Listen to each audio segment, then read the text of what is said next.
కానీ ఇన్ని మనం శాపనార్థాలు ఇన్ని రకాలు మాట్లాడినా ఇప్పుడు ఫైనల్ రిజల్యూషన్ ఫైనల్ గా పాసింగ్ ఆఫ్ చెప్పినప్పుడు అందరూ చేతులు ఎత్తాల్సిందే.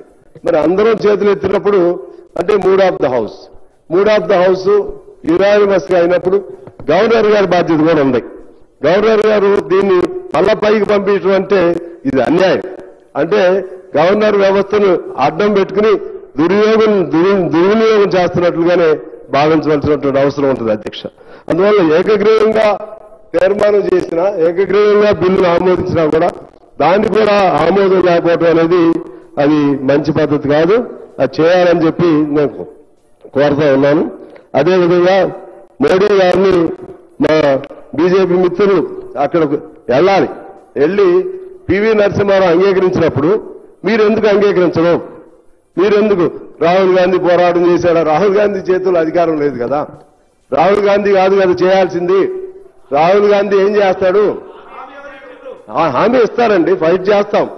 ఫైట్ చేయాలి. వాళ్ళైనా హామీ ఇవ్వకుండా ఎలా ఉంటారు? హామీ ఇచ్చే కదా ఫైట్ చేస్తుంది.